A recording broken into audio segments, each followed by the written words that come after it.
Bom, gente, então boa noite aí, todo mundo bem-vindo, né? Agradecer aí ao Mário por ter dado, o Luiz Fernando aí por ter dado um toque em todos aí. Hoje nós vamos falar sobre um tema que é bem legal muitos professores, às vezes, de processo não conseguem ter tempo suficiente para poder ministrar esse pedaço da matéria, mas eu acho super interessante, que é uma questão que vai nos interessar muito, porque no semestre que vem nós vamos tratar principalmente do processo de execução, né, na sua maior parte. E nós vamos falar sobre uma temática muito, assim, às vezes esquecida, né? Então, tanto pelos processualistas, quanto até pelos advogados na prática do dia a dia, né? É um pedaço meio ignorado aí no estudo, às vezes, e que não deveria ser, porque embora não sejam situações que ocorram todo dia, algumas que eu vou falar aqui são corriqueiras, né, onde a gente tem uma aplicação do processo, no caso concreto, com muita frequência. Mas outras, elas são muito incomuns, mas acontecem também. E se acontecem, nós devemos, de qualquer maneira, dominar esse conceito, né, esse conhecimento, a gente tem que deter esse conhecimento de alguma forma, para que, né, na futura carreira de vocês, aqueles que optarem por atuar nessa área, ou alguma vez se depararem com uma questão, né, semelhante, ou que seja necessário um parecer, você já vai lembrar que mesmo no processo de execução, muitas vezes nós nos deparamos com a necessidade de audiência, né? Então, esse é o tema de hoje aqui, que é um pedaço legal, que vai envolver algumas questões processuais e que ocorrem dentro da audiência de instrução. E é uma aula até que eu acho eu costumo dizer assim, que ela é mais leve, porque ela flui bem pela temática que é interessante, né? O processo de execução é um processo que às vezes ele é um pouco deixado de lado por alguns advogados, mesmo doutrinadores, né? São poucos doutrinadores, autores de livro que realmente valham a pena, né? Você consultar e utilizá-los como referência na sua atuação profissional. Muitos autores, eles deixam um capítulo da execução bem pequenininho, né? Às vezes você pega lá uma obra de processo, você vai olhar lá, por exemplo, vamos ver aqui, deixa eu pegar um aqui. Você pega esse aqui, isso aqui é uma Bíblia de Direito do Trabalho, né? Curso de Direito Processual do Trabalho. Um dos grandes autores, né, está na nossa indicação bibliográfica, né, dentro do nosso conteúdo programático. A parte de execução é só esse finalzinho aqui, ó. Aqui, um pouquinho aqui, isso aqui mais ou menos, né? Ou seja, se dedica um pouco. Enquanto outros autores, atualmente, né, têm escrito, inclusive, obras bem densas só sobre execução, né? Então, é importante a gente destacar, pelo menos aqui na parte da grade curricular de vocês, a gente ter também essa noção, né? Lógico, alguns outros temas depois merecem um estudo aí, quem vai fazer concurso, ou quem vai atuar na área, vai fazer um aprofundamento, vai conhecer outras coisas, né? Na parte de prática, né, a gente vai comentar algumas questões que com relação aos sigilos, quebras de sigilo, a gente vai comentar bastante sobre essas coisas, mas não é o objeto da ideia de hoje. A ideia de hoje é a gente conhecer essa figura interessante, que é a realização de audiências em algumas situações pontuais dentro da execução. Ou seja, já aconteceu o processo de conhecimento, já teve recurso, já fez recurso de revista, já fez, sei lá, tudo, nós estamos no processo de execução. E por mais improvável que possa parecer, em muitas situações, se fazem necessárias audiências de instrução ou até de conciliação dentro da execução. Então, feita essa introdução necessária, passemos aqui ao nosso material. Está aqui. E vamos dar aqui o nosso play. Pronto, eu fico aqui no canto.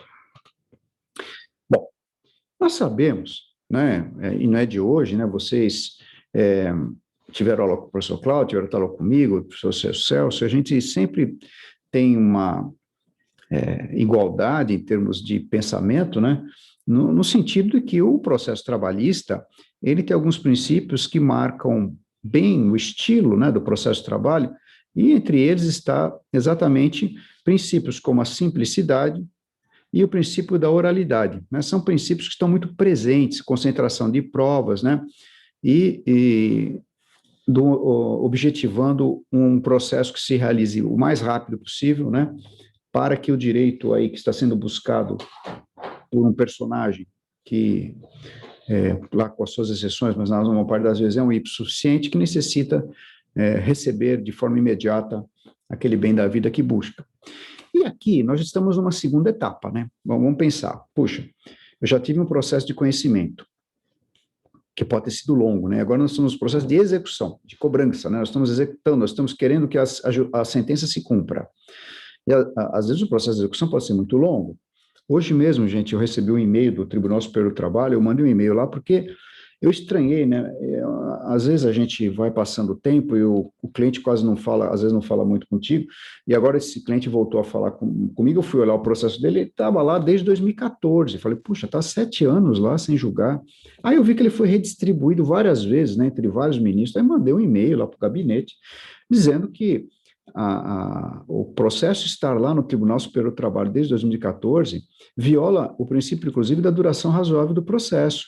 7 anos não se justifica, não há justificativa qualquer, né? Porque é um simples agravo no instrumento que a outra parte entrou, que está lá cozinhando há 7 anos, quando já deveria ter sido julgado. Não me importa que esse é o 4º ministro que foi distribuído, porque os outros aposentaram, sei lá, fugiram, sei lá o que aconteceu com eles. É injusto. Então demorou muito o processo. Ainda imagina, ele vai executar ainda depois, quer dizer, quanto tempo vai se passar, né? Mas mesmo assim, o processo de execução é uma nova etapa, uma nova fase, onde nós temos, já vimos isso na nossa aula esse ano, né? A gente trabalhou o processo de execução na nossa aula aqui de processo 5º ano, e a gente viu que é uma etapa em que se busca cumprir o que foi decidido, né? E aí você poderia me perguntar, pô, mas na execução, qual que é a finalidade de uma audiência, por exemplo, na execução? Bom, a gente pode fazer aqui uma dupla interpretação. Ela pode ter uma finalidade conciliatória, buscando o encerramento do processo pela via conciliada pela melhor forma possível. As fundamentações para tal estão tanto no artigo 765 da CLT, quanto no artigo 139 do CPC, né, que buscam exatamente isto, né? Ou para instrução de fatos supervenientes que precisam ser provados na fase de execução e que nós vamos descrevê-los aqui, vocês aí vão mentalizar a situação, vocês vão entender o porquê, né? Até no nosso material, aqui, peraí, deixa eu aprender a fazer com o dedo certo, aqui, né? Em fase de liquidação, no curso de execução, nos embargos de execução, num incidente de despersonalização, assalto autônomo de embargos terceiro, vamos falar sobre essas 4 hipóteses aqui mais para frente. Agora nós vamos primeiro tratar para a questão da conciliação. Processualmente, então, nós vimos que existe justificativa para tal, né? Lembrando que as partes podem conciliar-se a qualquer momento. Isso nós já vimos lá desde o 4º ano, né? Não só com o professor Cláudio, mas nós vimos na prática também, falamos sobre acordo mais de uma vez, né? E comentamos alguns detalhes sobre isso. Então, a audiência de conciliação, ela é sempre bem-vinda, né?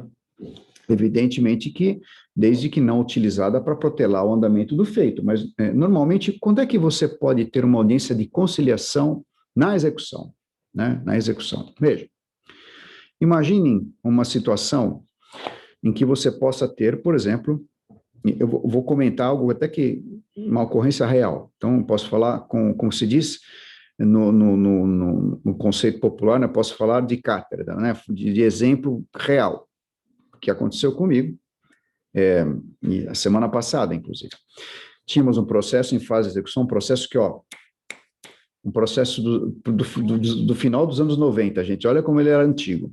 Eu fui contratado por 2 sócios executados, que foram vários personagens que foram, ao longo do tempo, adquirindo uma empresa, né? Então, todos que vieram depois e não sabiam que existia aquele processo lá da década de 90, ficaram responsáveis. Então, tinha sócios que entraram em 99, que entraram em 2004, que entraram em 2008, foi indo até, coitado, todo mundo foi pego lá nesse processo.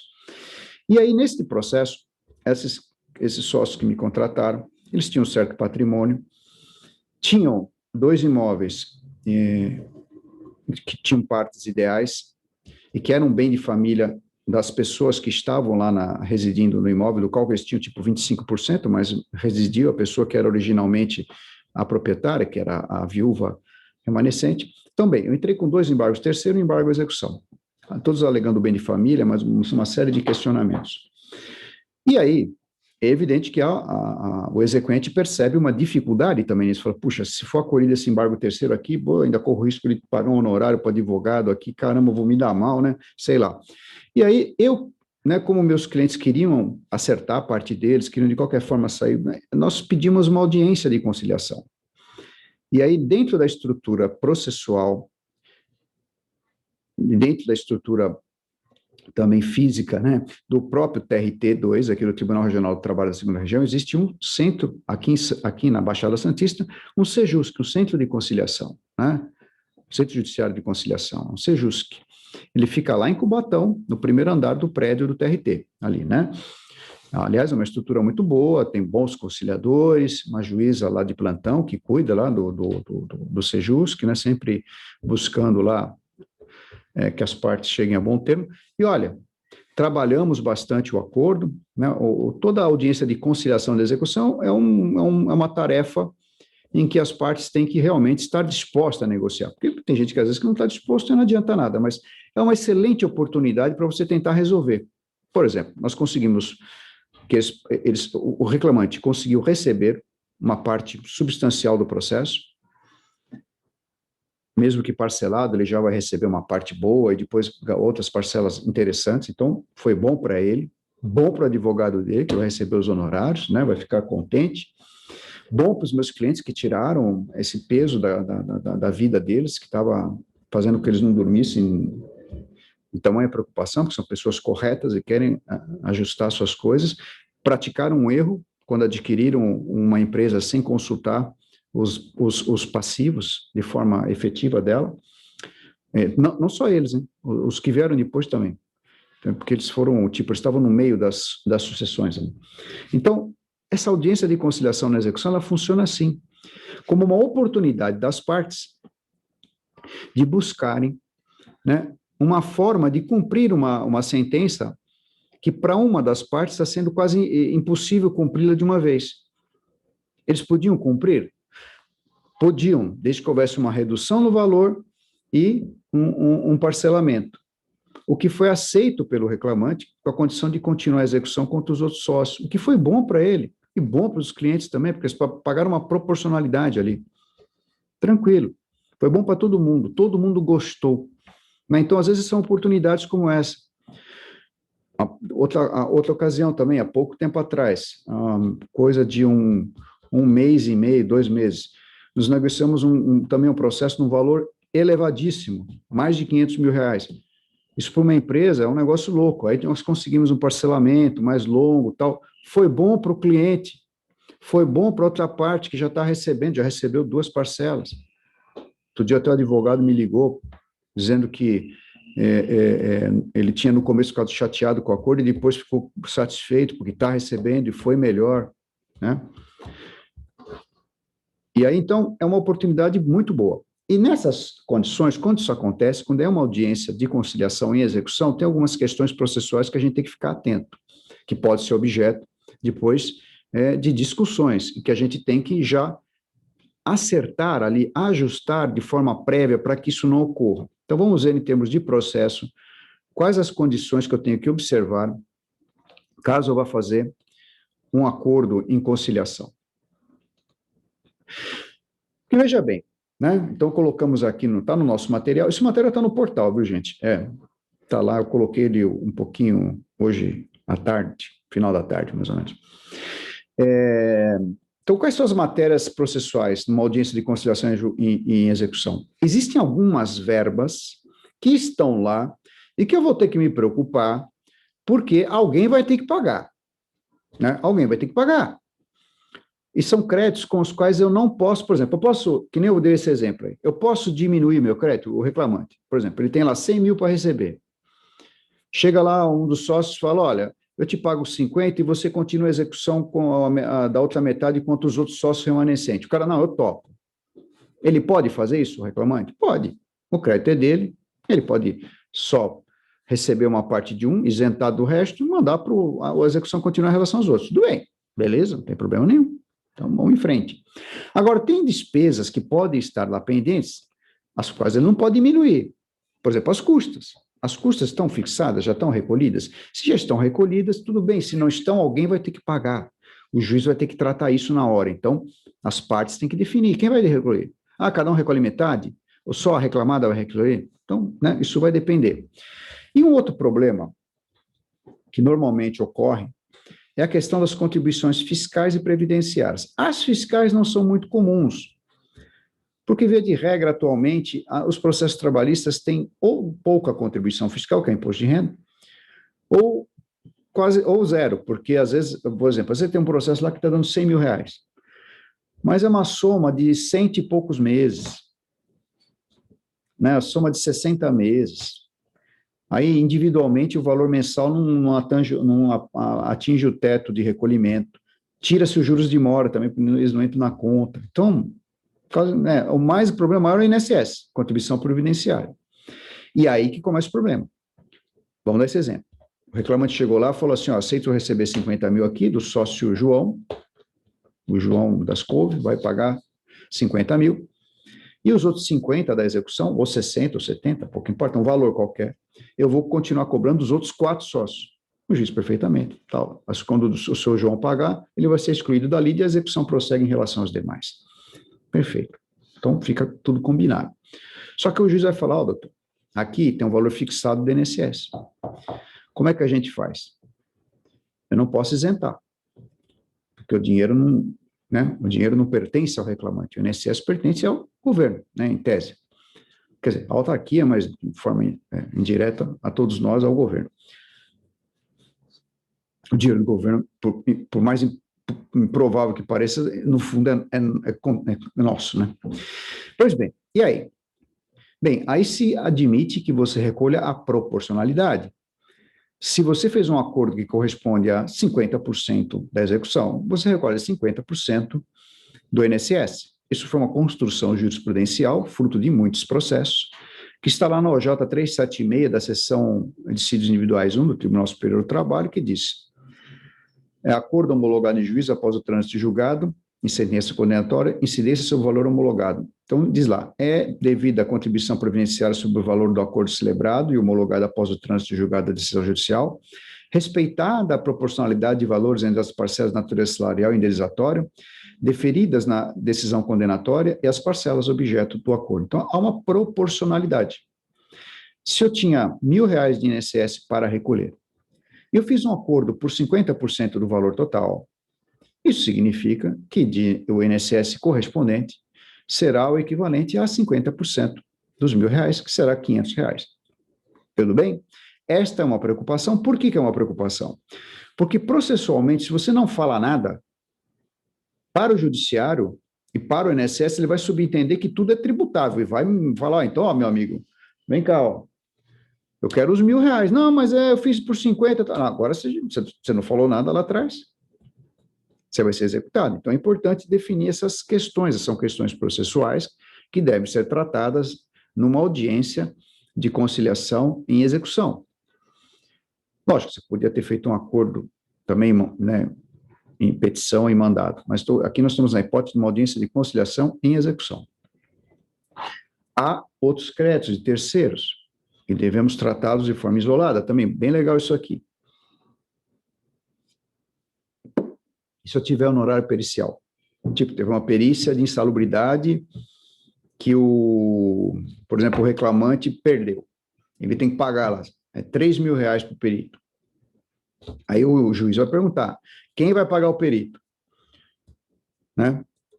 E às vezes o juiz fala, olha, ele fala para o reclamante, eu vou fazer o seguinte, o senhor está recebendo o processo, eu vou descontar esses 3 mil que da última parcela, o doutor vai depositar aqui no processo e vai comprovar o depósito em favor do perito, e vai descontar da sua parcela. Ou fica estipulado que a reclamada vai pagar a última parcela. Sei lá, alguém combina alguma coisa, mas você não tem como abrir mão do honorário que foi fixado, porque não é seu, é de um terceiro que trabalha no processo. Nada impede que você negocie com ele. Muitas vezes acontece isso.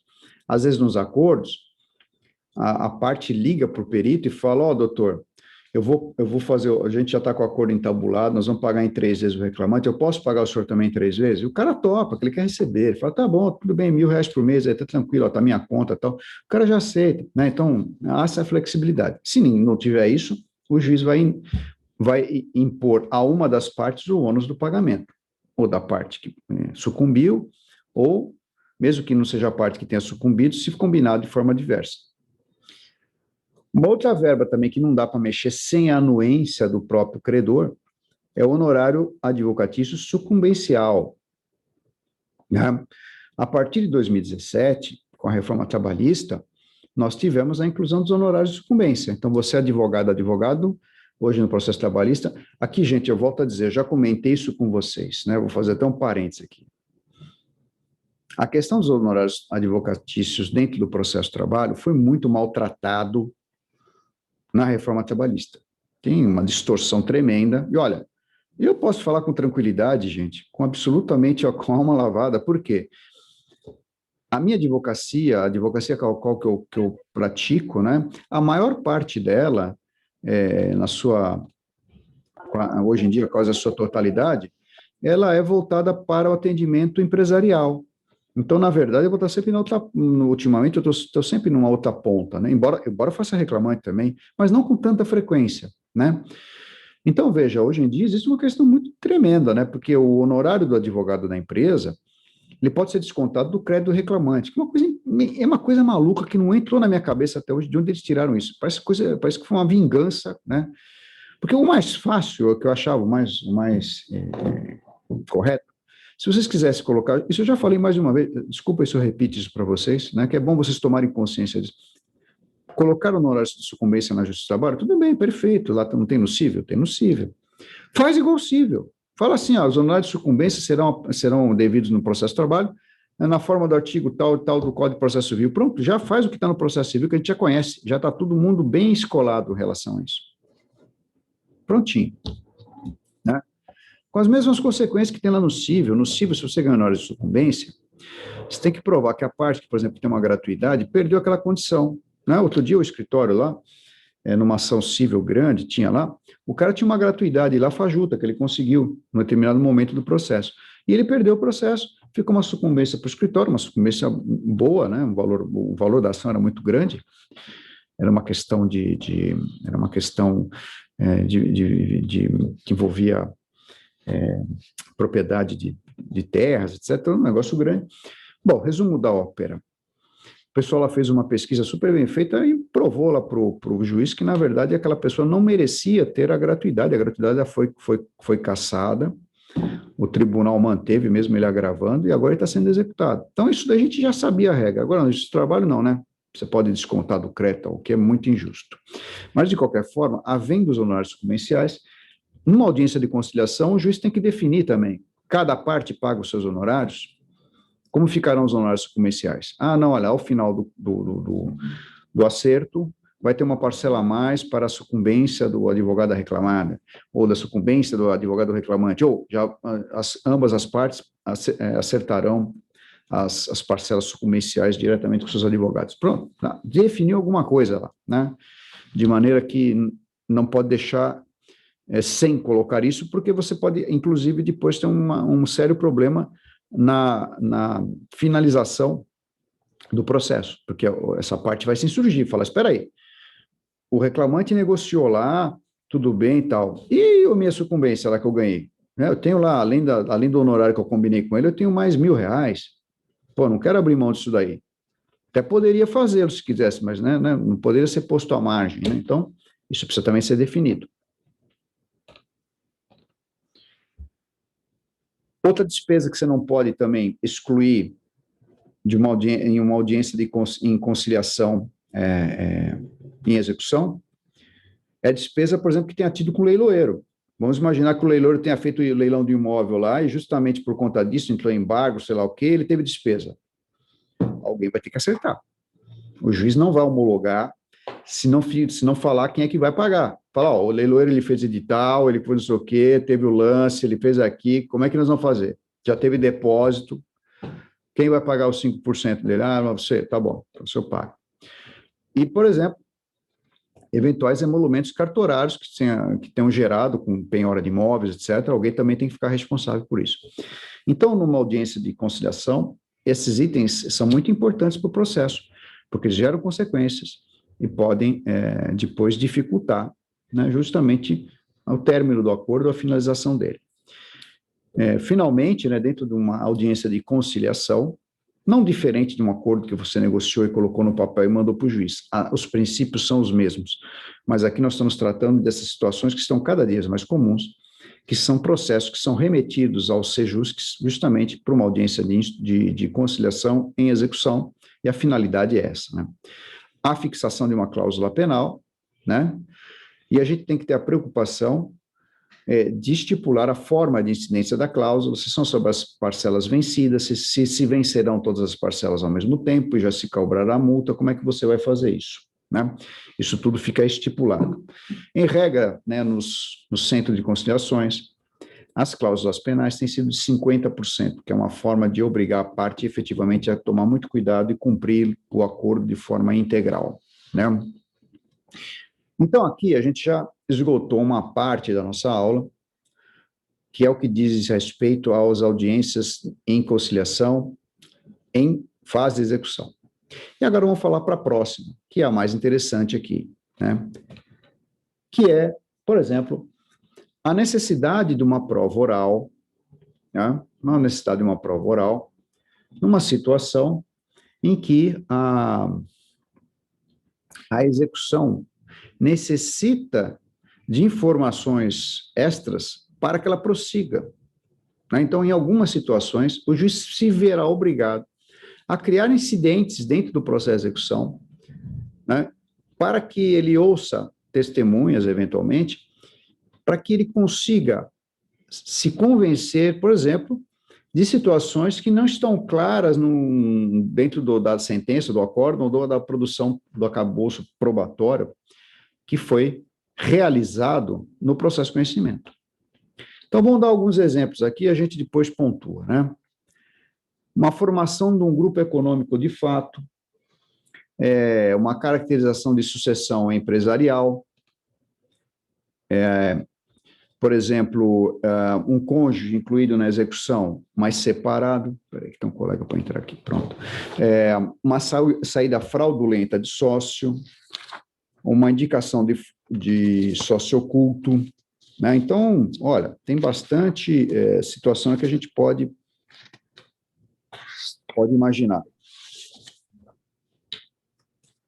E aí, vamos lá. Pois bem, deixa eu pegar aqui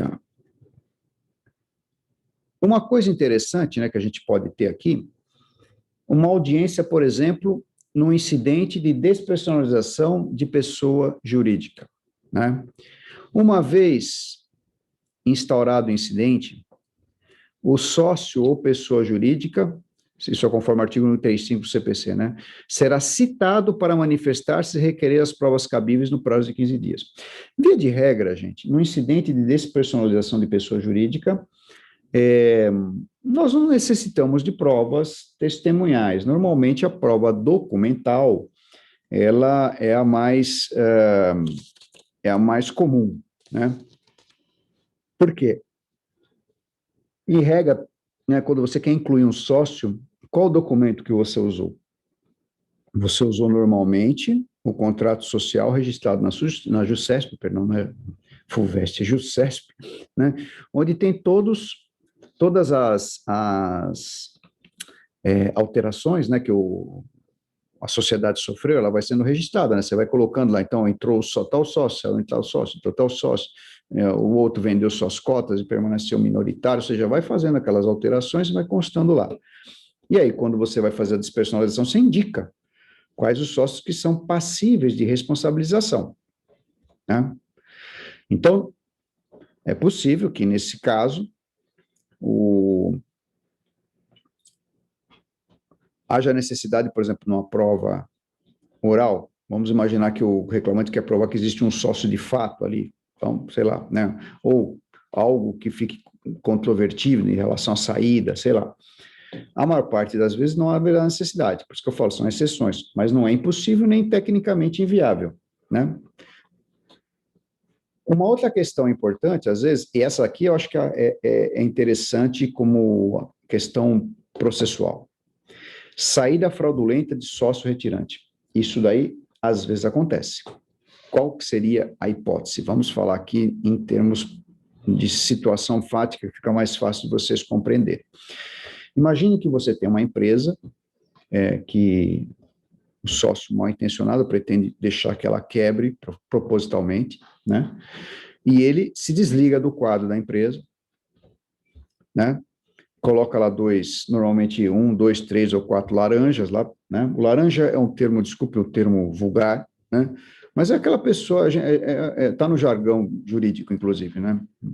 Mas a verdade é o que é? Aquela pessoa que ingressa numa empresa ou numa negociação sem ter a menor condição de estar ali, né? Uma pessoa sem bem, sem nada, um coitado, uma pessoa que está numa situação dificílima e aceita fazer parte disso, né? Ou seja, um cara que não tem bem nenhum, não tem nada, né? Tinha um amigo que falava que era o famoso imortal, né? Não tinha onde cair morto, né? Mas é verdade, essas pessoas, coitadas, elas são usadas, né? Algumas nem sabem, algumas vezes têm documentos roubados e os caras usam para fazer isso. Mas acontece que esse cara que se retirou e está armando um golpe, ele deixa passar 2 anos e aí ele faz o negócio quebrar, né? Aí vejam bem, qual que é o detalhe fundamental? Por que é uma saída fraudulenta? Porque, por exemplo, os empregados, as pessoas sabem que, embora ele tenha se retirado do quadro social, ele continua na empresa. Ele continua mandando, desmandando, fazendo tudo lá. Ele só não aparece. Assim, ele aparece fisicamente, não aparece nos documentos, né? Tipo na conta corrente, na assinatura de documentos, ele não aparece mais. Mas ele está lá, direto. É o cara, ele que manda, ele que comanda, ele dá as ordens, fala, tal. Só não aparece nada. Né? Não movimenta a conta, nada, mas é tudo através desses terceiros, essas pessoas que ele colocou lá, apenas com o intuito de fraudar futuramente as execuções e as coisas que ele estava, né, fazer a empresa desaparecer, né? Existia um termo, eles falaram laranjar a empresa, né? Era exatamente isso, era fazer a empresa ficar, eles faziam normalmente dívidas bancárias, depois da saída deles, esperavam dar o prazo, eles iam mantendo uma boa relação, não, parecia uma empresa sadia, normal, e o cara faz uma mega aporte de dinheiro via empréstimo e depois, some, né?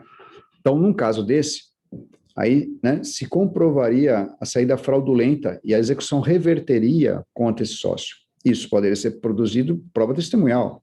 Um ex-empregado que ficou lá até o final dizendo, não, ele estava lá todo dia, ele que dava as ordens, ele que comandava, ele que falava onde depositava, o que fazia, etc. Ele era o dono, só que ele, né, fingiu que saiu.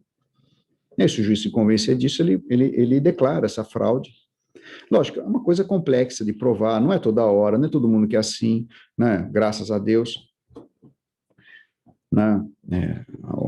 Por mais que as pessoas demonizem, às vezes, o empresariado brasileiro, e alguns merecem mesmo serem mal vistos, mas a maior parte é gente muito trabalhadora, né? Que quer muito dar certo e tal. Né? E é um país ingrato com quem quer empreender. O Brasil é um país hostil ao empreendedor. Mas, num caso como esse, que o cara é um pilantra, você consegue, às vezes você consegue provar, porque é uma prova difícil, mas é uma prova em uma audiência em cujo processo de conhecimento já passou faz tempo. Ninguém falou disso lá atrás, ninguém nem se ligou, ninguém imaginava desse negócio. Vieram descobrir na hora da execução. Porque foi tentar executar e tinha lá 4 caras que compraram uma empresa cujo capital social dela era 2 milhões de reais e os caras não têm nem morar. Aí você fala, pô, alguma coisa está errada. Aí vai lá, pesquisa tal, aí você consegue depois de alguma coisa descobrir que o cara tinha feito essa artimanha. Eu mesmo, quando nem existia ainda essa reforma trabalhista que tratou desse tema e já colocou uma condição ali no artigo 10, letra A, que está no material ali, né? Depois vocês podem olhar com calma, mas eu mesmo tive um processo dos anos 90, em que eu lembro bem que era um caso semelhante, era uma questão que envolvia uma revenda de carros, revenda oficial, não era loja de carro usado, não, era uma concessionária grande e tal, e os caras fizeram exatamente essa arte que eu contei para vocês aqui. E aí, o que aconteceu? Quando foi fazer a execução, tinham só 2 sócios remanescentes. Um deles, absolutamente desaparecido, não tinha nada, não tinha bens, e o segundo morava de favor, num barraco, coitado. Ele nem sabia, tinha usado o documento dele para... fizeram uma venda, né, para ele, como se fosse dono da empresa por um bom tempo. Não era coitado, um cara coitado, uma pessoa humilde, que nem sabia o que assinou, deve ter ganho lá um dinheirinho, né, para fazer isso, e surpreendido depois, né, de se tornar um devedor. E aí nós argumentamos isso e o juiz produziu uma prova meramente documental, não precisou da instrução, mas ele se convenceu e ele reverteu a execução aos sócios anteriores. E aí, esse processo foi recebido na integralidade. Então, isso pode acontecer, né? Não é, volto a dizer, não é coisa do dia a dia, mas tecnicamente é possível, é interessante essa informação, né, para que vocês saibam. Aqui está o artigo 10A, ele é fruto da reforma trabalhista, e diz aqui, ó, que o sócio retirante responderá solidariamente com os demais quando ficar comprovada a fraude na atuação societária decorrente da modificação do contrato. Exatamente o exemplo que eu dei para vocês. Exatamente esse exemplo. Aqui não fala que vai fazer audiência de instrução para isso nem nada, mas isso decorre, logicamente, da previsão legal que está no próprio parágrafo único, tá? Só falta, peraí, deixa eu voltar aqui, peraí. Peraí, que falta 2 temas aqui que eu acho que eu não tratei. Vamos voltar aqui. Volte. Identificação de sócio oculto. Isso também é importante. É um tema que a gente tem a necessidade de audiência de instrução, quando às vezes a empresa, às vezes também, vamos imaginar que esse cara que saiu daquela empresa lá, né? Ou o cara tinha uma empresa e ficou devedor lá de todo mundo, sumiu, ou não era devedor nem nada, ou ele não quer aparecer para não ter não quer pagar tributo, não quer fazer nada, e ele é o sócio oculto. É o cara que manda na empresa, é o que comanda tudo, é o chefão, é o dono, mas ele não aparece no contrato social, é o sócio oculto, né? Isso daí às vezes pode acontecer também, vai demandar a comprovação, né? Talvez no processo de execução, aí o juiz pode ser que ele queira ouvir testemunhas para se convencer disso, porque é uma coisa muito forte, né? Para você poder colocar o cara no polo, um cara que nem apareceu nem no contrato social e nem no processo de conhecimento. Mas também é possível. Há outras 2 situações que vão, inclusive, até ao encontro do último exemplo aqui, que são quando você interpõe embargos de execução ou embargos de terceiro. Em ambas situações, é possível você pedir uma audiência de instrução. Veja, nós estamos no incidente de execução, né? Vamos lembrar, nós estamos já com o processo de conhecimento todo andando. Pois não, Guilherme, pode falar. Professor, para provar o sócio oculto, tem que ser só por testemunhas ou não? Não, se você tiver prova documental, melhor ainda, né? Mas, normalmente, o sócio oculto, ele fica melhor, acaba sendo mais caracterizado por testemunhas, né? Porque esse pessoal costuma não deixar rastro, né? Porque ele já quer ser oculto por conta disso, né? Ele quer se subtrair aí das responsabilidades, né? Então, normalmente, é um pessoal muito esperto. Igual esses que fraudam a empresa que eu comentei no primeiro exemplo ali, né? É um pessoal que faz isso tudo muito bem pensado. E muitas das vezes, para você conseguir pegar, olha, é difícil. Que é uma prova Uma difícil, outra não é uma prova dúvida, fácil. professor. Oi? Eu posso entrar já com a execução e já peço o sócio oculto, né?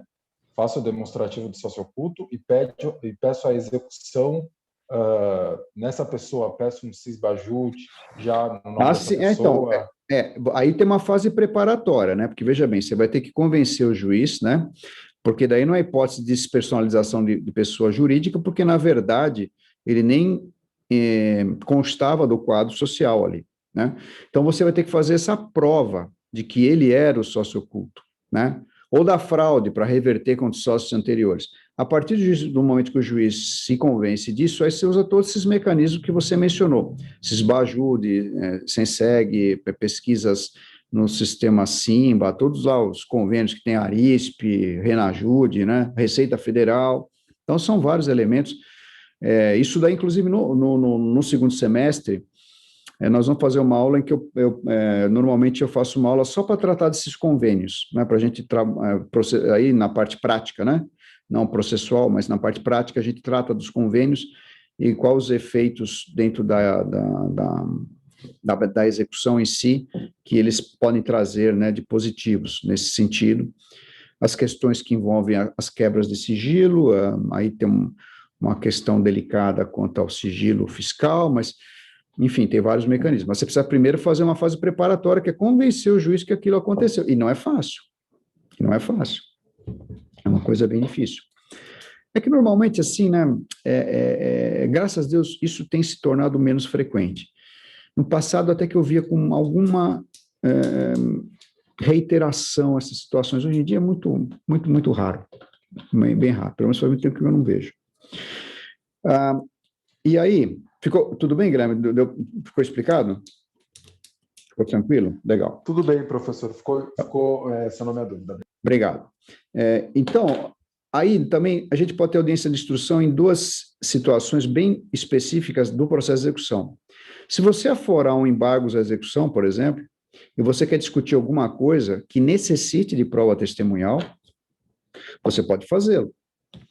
Né? Você pede para que o juiz designe uma audiência de instrução. E se ele não designar, isso pode gerar, inclusive, cerceamento de defesa. A mesma coisa, por exemplo, vamos imaginar que você entrou com um embargo de execução ou embargo de terceiro, e um dos elementos do embargo é a discussão da qualidade do bem como bem de família. Imaginemos isso, que é muito comum. Né? Isso olha, é uma coisa que é repetida muitas vezes. E aí você quer reforçar a tese de que aquele bem é de família, que a família reside lá, que aquilo é usado como moradia, né? Vamos imaginar que às vezes a pessoa tenha outras propriedades e quer mostrar que é só naquela que ele vive e tal. E aí você pode requerer a prova testemunhal, e ela é necessária, às vezes, para alguns elementos. Então, de maneira que devemos fazer o requerimento, se o juiz indeferir, a constar os protestos, né? Se possível, na primeira oportunidade que falarmos nos autos, deixar demonstrada a nossa resignação e o prejuízo, e aí, sendo a sentença a decisão desfavorável, recorreremos, e provavelmente, já vi várias decisões nesse sentido, dizendo que, sim, tem que fazer a audiência, tem que fazer audiência mesmo no processo de execução, principalmente nos incidentes em ações autônomas, né, de desconstitutiva, como é o caso dos embargos de terceiro e embargos de execução, que serão peças que faremos no próximo semestre, e aí a gente vai até pontuar isso de novo aí, mas já fica, né, guardado na mente de vocês que é uma coisa necessária. E uma das coisas que mais a gente vê necessidades é justamente essas questões que envolvem bem de família. Envolvimento de família é muito, muito, muito comum se ouvir testemunha, às vezes. Às vezes, quando é uma posse, a pessoa que tem uma posse, não estou com embaixo de terceiro, posse, ele quer mostrar que está só ele, que é dele, que é bem de família, que só ele mora lá não sei quanto tempo, que ele está na posse muito antes de existir a ação, né? Embora o terreno conste em nome lá da empresa, tal, ele já está regularizando, está fazendo uso capião, sei lá, está fazendo alguma coisa. Então, ele pode fazer prova testemunhal. Né? Ele pode fazer prova testemunhal sem problema nenhum.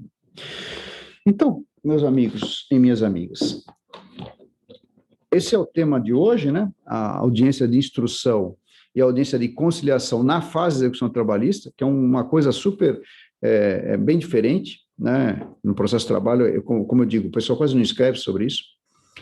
Poucos são os livros que têm alguma menção sobre essas audiências, essas intercorrências, mas eu acho importantíssimo saber. É um conhecimento que não é inútil, ao contrário, é bem útil, porque se você for atuar na área, você pode acabar se deparando com isso. E às vezes numa prova, concurso, é exceção, questõezinhas, né? Aquelas que eles gostam de pedir, você já vai estar com conhecimento de base, aí vai responder, e vai lembrar, falar, poxa, o Vanderlei falou, caramba. Né? E aí você vai acertar com certeza. Quem não colocou o nome e número aqui, gente, acho que a maioria colocou já. Deixa eu ver aqui no chat. O Vitor, o Lides, o Mário colocou o Gabriel, o Johnny, Gabriela, Silvio, Daniel, Sheila, deixa eu ver, acho que tá todo mundo aqui. Cadê a Beatriz? Não colocou aqui? Quem não colocou ainda? A Beatriz colocou agora, beleza. Todo mundo coloca o nome aqui. Alguma dúvida mais, gente? Que eu possa solucionar aí para vocês? Está tudo bem? Todo mundo tranquilo? Então, tá bom. Olha, amanhã... Oi, pois não, pode falar. Exemplo, essa semana lá no escritório a gente viu um caso muito parecido. Tinha uma empresa que ela tinha 5, 6, 7 CNPJs, ninguém encontrava um bem, e aí veio uma ex-funcionária de lá que sabia dos esquemas que os sócios faziam, dos laranjas e tudo, e, foi batata.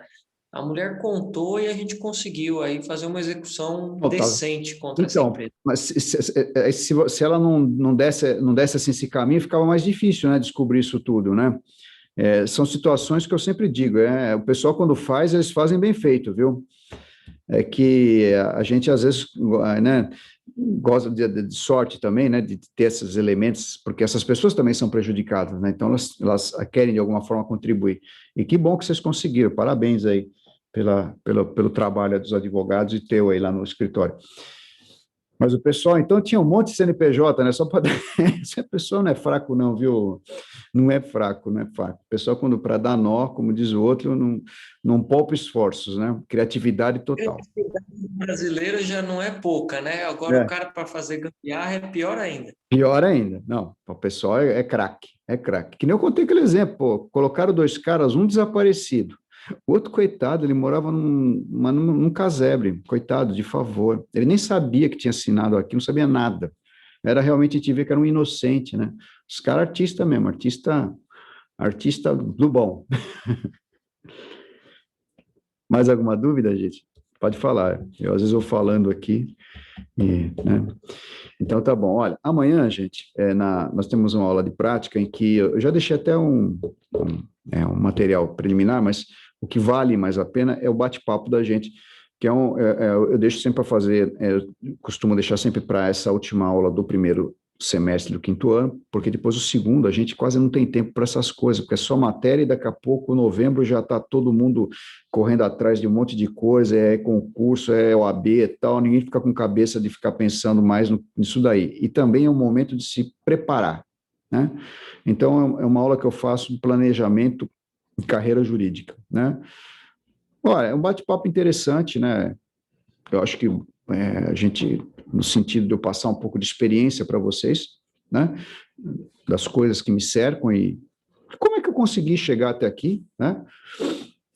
Não vou ensinar ninguém a ficar milionário, viu, gente? Porque quando eu descobrir, eu vou guardar o segredo para mim. Não vou ser como é que é influencer, coaching, né? Nada, não, assim, mas sério, a gente vai conversar sobre como você deve planejar a sua carreira, né? Quais são os custos de um escritório, quais os tipos de sociedade que você pode fazer, como é que eu posso me programar para fazer um concurso público. Então, acho que esse é um papo interessante. Quem puder amanhã assistir a aula, não é uma aula maçante nem longa, prometo para vocês. Não vou ficar me exibindo, dizendo que ganhei milhões, não, nada disso. A gente só vai conversar para vocês sentirem as dificuldades de alguém que já iniciou lá atrás, do zero, e chegou a alguma coisa, né? Chegou a algum resultado, e se provou ao longo do tempo. Então, dá para passar alguma coisa para vocês. Né? Nenhuma fórmula pronta, que ninguém tem, né? Mas pelo menos algumas ideias, para você mirar e falar, pô, daqui a 6 meses, mais ou menos, eu vou estar me preocupando com isso, que eu vou estar formado, já vou estar ok, vou passar, estou tranquilo, nesse ponto, mas eu preciso me planejar para o que eu vou fazer. Ainda mais que vocês vão estar voltando, com a economia voltando, tudo mais ou menos, né, num momento conturbado da nossa vida, né? Eu acho que a maioria de nós ainda não tomou vacina, não sei se alguém já tomou, que ótimo, e fico muito feliz, espero que muitos de vocês consigam tomar o quanto antes, eu ainda não tomei, né, não chegou minha vez. Como dizia tem um advogado, nem sei se ele está vivo ainda, uma pessoa muito bacana, bem-humorada, ele falava para mim assim, você não quer ficar velho, pô? né? Ele era um senhorzinho já. E eu lembro dele agora, nesse momento, né? Porque eu acho que eles estão vacinando quem tem mais de 60, salvo engano, né? Eu não cheguei lá ainda. Estou perto, mas não cheguei ainda. Tá bom? Então, gente, até amanhã. Obrigado pela audiência de vocês e valeu aí. E eu vou procurar amanhã a gente se encontrar e passar um pouco de experiência para vocês. Acho que vai ser legal. Conto com vocês lá, avise os colegas aí que quiserem assistir também, tá bom? Essa aula está gravada, eu vou colocar depois lá no portal para vocês, tá bom? Boa noite, gente. Obrigado. Então, professor, Com boa noite. Deus. Obrigado. Até amanhã. Tchau, tchau.